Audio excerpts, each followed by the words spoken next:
ఎందుకంటే వాడు సంవత్సరం పొడుగుతూ నా ముందు కూర్చొని ఉంటాడు. సంవత్సరం పొద్దు కంప్లీట్ అయ్యేటప్పటికి వాడికి అందాల్సినటువంటి అన్ని రకాల యాక్టివిటీస్, అన్ని రకాల నైపుణ్యాలు అందకపోతే మనసులో మాకు కూడా బాధ ఉంటుంది. ఇప్పుడు లాస్ట్ ఇయర్ ఉన్నారు చాలా మంది పిల్లలు, మనవాళ్ళు ఇక్కడ 12 మంది పిల్లలు వెళ్ళారు.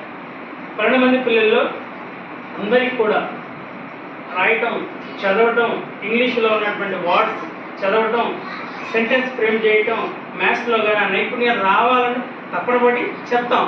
కాకపోతే అందరూ అందుకోలేని చూస్తే నాకు బాధ వేస్తుంది. ఎందుకంటే దాటి వెళ్ళిపోయిన తర్వాత అవతల రోడ్డు చూసినప్పుడు ఎంచుతారు. నువ్వు ఎక్కడ చదివించేవారు అంటారు, ఏ స్కూల్లో చెప్తారు, అక్కడ చెప్పే మాస్టర్ ఎవరు అంటారు. మాకు బాధ వేస్తుంది. అది ఊహించి కూడా ఎంతో భద్రంగా ఉంటాం. కానీ పిల్లల్లో ఇన్ఎబిలిటీస్ ఉండవు కొంతమందికి. ఇప్పుడు లాస్ట్ ఇయర్ ఒక అమ్మాయి, మా అమ్మాయి ఫస్ట్ క్లాస్ నుంచి 5వ తరగతి వరకు ఇదే స్కూల్లో చదివింది. నేను ఆ అమ్మాయి 2వ తరగతిలో ఉన్నప్పుడు నేను వచ్చాను ఈ స్కూల్కి.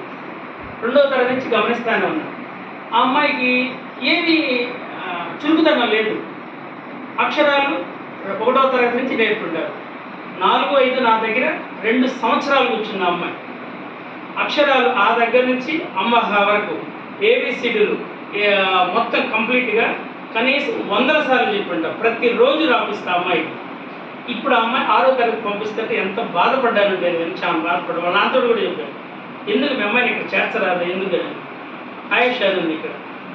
వాళ్ళ అమ్మాయి లేదు, అమ్మాయికి ఇవాళ ఏదైనా చెప్పామంట, రేపు పొద్దున అడిగితే చెప్పలేదు. ఇప్పుడు డబ్బులు ఏమైనా ఇచ్చి లెక్క ఇవ్వమంట, కావాలని నా జేబులో తీసి ఇచ్చేదంతా చెప్పమంట. అవన్నీ చూస్తుంది, ఆయన 10 రండి, ఇది 5 రండి, ఇది 3 రండి అంటది. కానీ అది మొత్తం కలిపి అంతా చెప్పలేదు. ఇవాళ మొత్తం చెప్పాం, రేపు పొద్దున మళ్ళీ అదే డబ్బులు ఇస్తే చెప్పలేదు. దాన్ని ఎవరేం చేయలేదు. దేవుడు కొంతమందికి గ్రాస్పింగ్ ఇస్తాడు, మెమరీ. అది